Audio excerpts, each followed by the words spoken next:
উদ্দেশ্য হলো আল্লাহর আপনার বলা হয়েছে মসজিদের জন্য জলসা। আমি বলেছিলাম আপনার রাজুলুন কালবুহুন মুআল্লাকুন ফিল মসজিদ, যার হৃদয় মসজিদের সঙ্গে লেগে যায়, আমার আল্লাহ পাক আপনার বলে তার জায়গাটা আরশের নিচে। আমার আপনার নবী বলে জায়গাটা আরশের নিচে হয়ে যাবে। নবী বললেন শুধু তাই নয়, 4 নম্বরে কারা আল্লাহর আরশের নিচে জায়গা পাবে। নবী বললেন সাহাবারা রাজুলান তাহাব্বান ফিল্লাহ ইজতামা আলাইহি ওয়া তাফাকা ওয়া তাফাররাকান আলাইহি। নবী বললেন সাহাবারা যদি একে অপরকে ভালোবাসো, ওটা আল্লাহর জন্য ভালোবাসো, এই ভালোবাসার কারণে আরশের নিচে জায়গা পাবা। একে অপরকে যদি ঘৃণা করতে হয়, ওটাও যেন আল্লাহর জন্য হয়। বলে আল্লাহর জন্য ঘৃণা করলে আরশের নিচে জায়গা পাবে। এ মুসলমান, পৃথিবীর জমিনে যদি কেউ খোদাদ্রোহী হয়, আপনি তাকে ঘৃণা করুন। আল্লাহ বিরোধী যদি হয় ঘৃণা করুন, রাসূল বিরোধী হলে ঘৃণা করতে হবে, মসজিদের বিরোধী কথা বললে ঘৃণা করুন, মাদ্রাসা বিরোধী চললে ঘৃণা করুন, শরীয়ত বিরোধী চললে ঘৃণা করুন। কারণ নবী আমার বলেছে একে অপরকে ভালোবাসো, ওই ভালোবাসাটা আমার আল্লাহর জন্য হতে হবে। একে অপরকে ঘৃণা করাটা যেন আল্লাহর জন্য হয়ে যায়।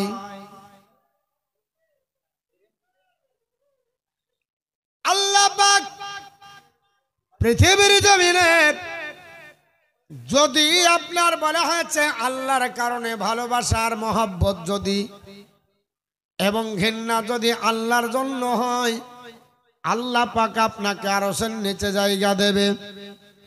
5 নম্বরে কারা হবে? বিশ্ব নবী পবিত্র জবান দ্বারা বলেছেন রাজুলুন তালাবাত ইমরাতুন জাতিন মানসবিল জামালিন ফাকালা ইন্নী আখাফুল্লাহ। আল্লাহর নবী বললেন সাহাবারা পৃথিবীর জমিনে যদি সম্ভ্রান্ত ঘরের মহিলা দেখতে লাবণ্যময় চেহারা খায়, সৌন্দর্যের অধিকারী হয়, মেয়েটা যদি হাতছানি দিয়ে ডাকে যুবক রে আমার সঙ্গে যৌন খোদা মিটিয়ে চলে যাও, আমি তোমার জন্য পাগল পারা, আমার সঙ্গে মিলামেশা করো। নবী বলছে যুবক যদি বলে না না না না আখাফুল্লাহ, আমি আল্লাহকে ভয় করি, এই বলে যুবক যদি পালিয়ে যায়, আল্লাহর নবী বলছে যুবকের জায়গা আরশের নিচে। রহিদ 500, সৈমুর 500, ফুলজান 200, তেজবুল 500, বেনামে 200, আর একজন বেনামে 200, বেনামে 100। তো শুনেন, এবার যারা দিচ্ছেন ওখানে দেন, আমি আর নেব না, কারণ আমি একটু বক্তৃতা করব। কারণ সকালবেলায় আমার বদনাম হবে যে মৌলভী সাহেব গল্প করে কাটিয়ে দিল, কিন্তু হ্যাঁ ঠিকই নিচ্ছেন, হ্যাঁ দিয়ে বলবেন বদনাম করবেন, কই কি বললো শুনেছিলাম মৌলভী সাহেব খুব ভালো বক্ত। জাবেরা বেবি 2 বস্তা সিমেন্ট, রিঙ্কু 500, আল্লাহ দান কবুল করে জোরে বলেন আল্লাহুম্মা আমিন। আমার বন্ধু গান বলার উদ্দেশ্য হলো হযরতে আপনার বলা হয়েছে বিশ্বনবী বলেন একে আপনার যদি কোনো আল্লাহর বান্দি দেখতে লাবণ্যময় চেহারা হয়, সৌন্দর্যের অধিকারী হয়, আর মেয়ে যদি ডাক দেয় আমার সঙ্গে জেনা করো, নবী বললেন যুবক ওই সময় বলো ইন্নী আখাফুল্লাহ, আমি আল্লাহকে ভয় করছি বলে পালিয়ে যাও, তোমার জায়গা আরশের নিচে হবে। 2টো জিনিসের গ্যারান্টি দেন। নবী বলেছে উম্মতের দল আমি তোমাদেরকে জান্নাতের গ্যারান্টি দেব। 1 নাম্বার জিহ্বার গ্যারান্টি দিতে হবে, এই জিহ্বার দ্বারাই হারাম খাননি, সুদের টাকা ঘোষের টাকা খাননি। পৃথিবীর জমিনে কোন আল্লাহর বান্দা বান্দি যদি হারাম না খায়, মিথ্যা কথা যদি না বলে, যদি এই গ্যারান্টি দিতে পারে, আল্লাহ পাকের নবী বলছে জান্নাতের গ্যারান্টি দেব। 2 নম্বরে যদি আপনার গুপ্তাঙ্গের গ্যারান্টি দেয়, যদি তার দ্বারাতে জানা না হয়, যদি তার দ্বারাতে কোনো আপনার নোংরা কাজ না হয়, নবী বলেছে আল্লাহ তার আরশের নিচে জায়গা দেবে। আমার মুসলমান পৃথিবীর জমিনে এই প্রসঙ্গে একটা মসজিদে নববীর ঘটনা আমি আপনাদের কাছে না বললে পারলাম না। আল্লাহর একটা যুবক বান্দা পৃথিবীর জমিনে 5 ওয়াক্ত নামাজ পড়তো মসজিদে নববীতে, প্রতিদিন 5 ওয়াক্ত নামাজ পড়ে, আর আপনার ফজরের নামাজের পরে তাড়াতাড়ি বেরিয়ে যায়। আপন আব্বা ছিল বৃদ্ধ, পিতার কারণে তিনি মসজিদে নববীতে দেরি করতেন না, তাসবিহ তাহলিল করে বেশিক্ষণ কাটাতেন না, কিন্তু সারা রাত্রি নফল ইবাদতে কাটাতেন। আমার আল্লাহ বলেছেন ওয়াল্লাযিনা ইয়াবিতুনা লিরাব্বিহিম সুজদান ওয়া কিয়ামা, আমার প্রেমিক প্রেমিকা বান্দা বান্দি তারা যারা রাত্রি কাটাবে কিয়ামার সাজদার মাধ্যমে। আল্লাহর বান্দা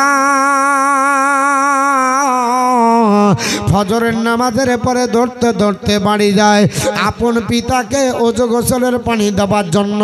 হঠাৎ করে একদিন মসজিদে নববী থেকে বেরিয়ে যাবে, রাস্তার মিডিলে দেখতেছেন অবরোধ করে একজন মহিলা।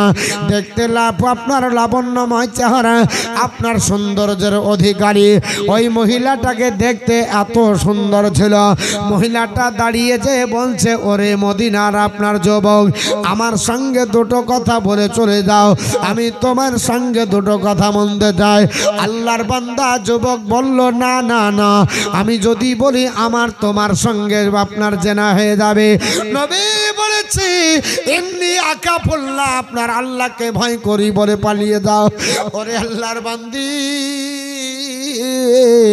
আমি তোমার সঙ্গে কথা বললে মুখের জেনা হবে, হাত ধরলে আমার হাতের জেনা হবে, তোমার দ্বারাতে পা দিয়ে চললে পায়ের জেনা হবে, তোমার সঙ্গে স্পর্শ করলে আমার শরীরের জেনা হবে, তোমার সৌন্দর্য চেহারা দেখলে চোখের জেনা হবে, তোমার দ্বারাতে গল্প করলে আমার আপনার জবানের জেনা হবে, সব মিললে ইনপুট করার জেনা আমার আল্লাহ দেবে।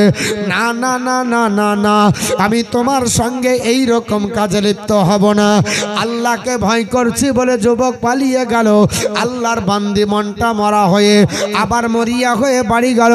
আবার তারপর দিন মসজিদ নববীর রাস্তায় অবরোধ করেছে। এই যুবকটা আবার ইন্নে আকাফুলা বলে পালিয়ে যায়। এই করে কয়েকটি বছর পার হয়ে গেল। মেয়েটার মনে ধারণা হলো আল্লাহর বান্দা যুবককে পারা যাবে না, ইমানদার আপনার আছে, ইমান মজবুত আছে, অতএব আর যাব না, বাড়িতে বসে থাকবো। বাড়িতে আপনার মনে হয়েছে ঘুমায়। শয়তান হলো মানুষের জন্য প্রকাশ্য দুশমন। ইন্না শাইতানা লিল ইনসানি আদুব্বুম মুবিন। আমার আল্লাহ বলেছে নিশ্চয় শয়তান মানুষের জন্য প্রকাশ্য দুশমন। শয়তান বলল, যুবতী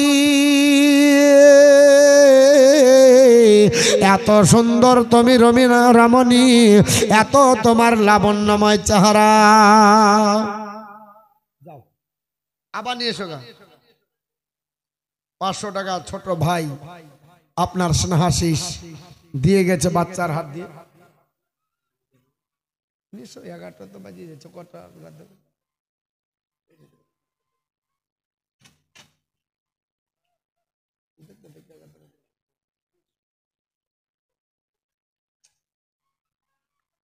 আমার বন্ধুগণ, পৃথিবীর জমিনে আল্লাহর বান্দা আপনার মনে হয়েছে ওই অবস্থায় তিনি ইন্নি আকাফুল্লাহ বলে পালিয়ে গেল। তৃতীয় দিনও চলে গেল, চতুর্থ দিন গেল, এই করে 1 বছর 2 বছর গেল। মেয়েটা বাড়িতে থেকে গেল, আর যাব না। মেয়েটাকে শয়তান অসওয়াসা দিয়ে বলছেন আল্লাহর বান্দা, আল্লাহর বান্দি আপনার ডাক দিয়ে বলছে, শয়তান বলে আল্লাহর বান্দি রে, আল্লাহর বান্দি এত সুন্দর তোর চেহারা, বেকার তোর কোনো গুণ নাই, কারণ যুবককে তুই আপনার পাগল বানাতে পারলে না, তোর রূপের কোনো মূল্য নাই, সামান্য একটা যুবককে পারলি না। কে বলছে? শয়তান। আল্লাহ পাক যেদিন আদম পয়গম্বরকে তৈরি করে বলেছিল উসজুদলি আদমা, আমার আদম পয়গম্বরকে সিজদা করো, সবাই করেছিল, ইবলিস করেছিল না। জানেন ঘটনা? আল্লাহ বললে জান্নাত থেকে বেরিয়ে যা, উখরুজ। জান্নাত থেকে বেরানোর সময় একটা বাক্য বলেছিল আল্লাহ কোরআনে বলেছেন, সূরা আস-সাদ 19 পারা আয়াত নাম্বার 82-83। শয়তান বলেছিল ফাবি ইজ্জাতিকা লা উকবি আন্নাহুম আজমাইন, এ আল্লাহ তোমার ইজ্জতের কসম করে বলছে আমি একাই জাহান্নামে যাব না। বলে কেন? বলে এই জন্য যাব না যে আদম পয়গম্বরের জন্য আমাকে জাহান্নামে যেতে হবে, ওই আদম সন্তানকে নিয়েই যাব। তা আল্লাহ বলেছিলেন ইল্লা ইবাদিকা মিনহুমুল মুখলাসিন, না সবাইকে পারবি না। আমার যারা মুখলিস বান্দা হবে তাদেরকে ছাড়া পারবি। শয়তান সবাইকে পারবে না। তো শয়তান এসে ওয়াসওয়াসা দিয়ে বলছে তোর এত সুন্দর চেহারা, তুই দেখতে ভালো, লাবণ্যময় চেহারা, এটা ওটা, আর তুই আপনার বলে হচ্ছে বাড়িতে মন খারাপ করে বসে, আর একবার যা, তোকে দেখলে গোটা মদিনার মানুষ পাগলা হয়ে যায়। আমার বন্ধুগান বলার উদ্দেশ্য হলো আল্লাহর বান্দি আপনার মনের মধ্যে জাগ্রত হলো বলে তাই তো আমাকে দেখে মদিনার পুরুষেরা পাগল হয়ে যায়, আর আমি যুবককে পাগল বানাতে পারলাম না। আল্লাহর বান্দি আবার তারপরের দিন গেল মসজিদে নববীর ওই রাস্তার ধারে, আবার ওয়েটিং আছে। ওয়েটিং ইজ মেন্টালি টর্চার, অপেক্ষা করা মানসিক আঘাত। আপনার অপেক্ষা করে দাঁড়িয়েছে। আল্লাহর বান্দা যখন চলে যায়, আল্লাহর বান্দি ডাক দে বলে যুবক আমার সঙ্গে দুটো কথা বললে না, তোমার অহংকার আল্লাহ পছন্দ করবে না। আল্লাহর বান্দা দাঁড়িয়ে গেল, কি বললে? আমি তো অহংকার করি না, কি বলতে চাইছো?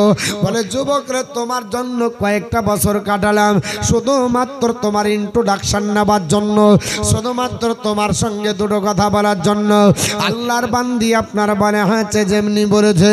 আল্লাহর বান্দা বলল সত্যি ইন্ট্রোডাকশন নেবে? বলে হ্যাঁ। আমার ইন্ট্রোডাকশন নাও, আমি হলাম মদিনার বাসিন্দা, আমার বাড়ি মসজিদে নববীর পিছনে, আমি আপনার মসজিদে নববীর আবিদ। এক ওয়াক্ত জীবনে নামাজ কাজা নয়, আমি তাহাজ্জুদের নামাজ পর্যন্ত পড়ি, সারা রাত্রি নফলে এই মসজিদে নববীতে কাটিয়ে দিই, আর ফজরের পরে তাড়াতাড়ি বাড়ি যায় আব্বার জন্য, কারণ আমার আব্বা হলো বৃদ্ধ পিতা। এই পিতার জন্য চলে যায় আপনার ওযু গোসলের পানি দেওয়ার জন্য। আর বর্তমানে পিতা মাতাকে বুড়ার বুড়ি বলে, আব্বা মা বলে, আমরা মসজিদে হাত ধরে আনতে পারি না, আপনার ওযুর পানিটা টিবাল চিপে দিতে পারলাম না। এর চাইতে হতভাগা যুবক যুবতী হবে না। আরে মায়ের দিলে তেহ ব্যথা কখনো দিও না, কখনো দিও না। মায়ের মা তো এত আপন আর চোখে হবে না, মায়ের দিলেতে ব্যথা কখনো দিও না, কখনো দিও না। মায়ের মুখের হাসি আল্লাহর আরশ হবে খুশি, সেই জান্নাতের হকদার যে মাকে ভালোবাসলো বেশি। মায়ের দোয়ায় জায়গা পাওয়া, মায়ের দোয়ায় জায়গা পাওয়া জান্নাতের ঠিকানা। মায়ের দিলেতে ব্যথা কখনো দিও না, কখনো দিও না। ঈদের বাজার শ্বশুর শাশুড়ির জন্য আসছে, আব্বা মার জন্য আসছে না। খুব দুঃখ লাগে গো, আব্বা মার জন্য আসে না, শ্বশুর শাশুড়ি নতুন আব্বা। আর না হলে বউকে নিয়ে যে বাহির বাহির দিয়ে চলে এসছে। তোমার বাপ যদি জানতে পারে তো কাজিয়া করবে, তোমার মা যদি জানতে পারে ঝগড়া করবে। আপনি আমি চিন্তা করেছি, ওগো মা, যখন আপনার স্বামী বাচ্চা ছিল তখন কি করে লালন পালন করেছে। আমরা একটু যদি অনুভব করি যে আমার বাচ্চাটাকে আমি কিভাবে মানুষ করছি, কত কষ্ট, একটু যদি সর্দি গরমে লেগেছে তাড়াতাড়ি ডাক্তার দেখা। আর বাপ কাশিয়া কাশিয়া লাড়ি ছিটিয়ে সারা রাত, তবে হ্যাঁ তুমি যেখানে সেখানকার পানি খাবার আর কোনো হুকুর হুকুর করবে। বাপ মার জন্য পানির দোষ। আর ওই বাচ্চাকে যখন ঠান্ডা লাগে তখন কি করে? নারায়ে তাকবীর, নারায়ে রিসালাত, ইয়া রাসূলুল্লাহ, মাসলাকে আলা হযরত জিন্দাবাদ, মুফতি সাদরুদ্দিন মুজাদ্দিদি সাহেব জিন্দাবাদ, নারায়ে তাকবীর, জিন্দাবাদ। নারায়ে রিসালাত। আর ওই বাপ মার জন্য জুটে না, আউট অফ মার্কেট হয়, দুঃখ লাগে।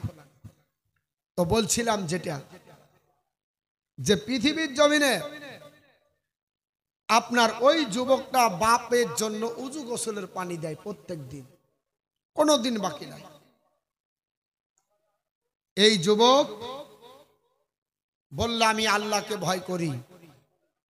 অনেক আপনার ঘটনার মধ্যে লিপিবদ্ধ রয়েছে। আমার ভাই সাহেব চলে এসেছে, তা আমি আর বাড়াচ্ছি না। ওই আল্লাহর বান্দাটা অবশেষে তার পদস্খলন ঘটবে, পা পিছলে যাবে, মেয়ের প্রেমে পাগলও হয়ে যাবে। মদিনার মার্কেটে বাইরে যাবার পরে মেয়েটা যখন জেনা করতে ডাকবে তখন আল্লাহর ভয়ে পালিয়েও আসবে।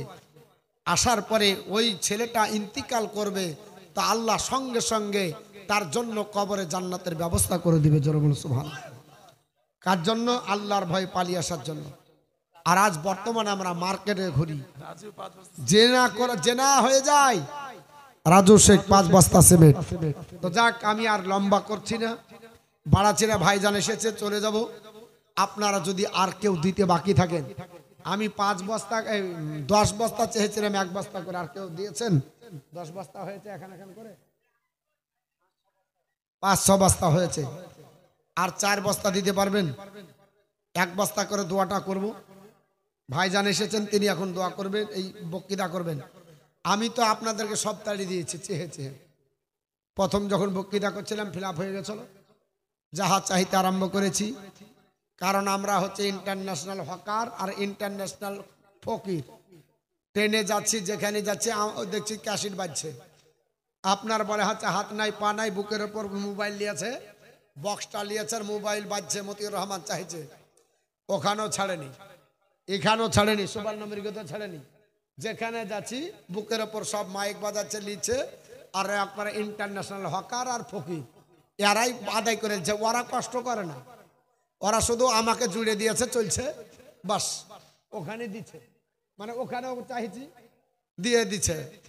আর আমরাই হচ্ছে সবচাইতে ইন্টারন্যাশনাল আপনার এরকম। তো যাই হোক বাপ, যখন পদবি নিয়েছি ভিক্ষা করে ঝোলালো কি লাভ নাই।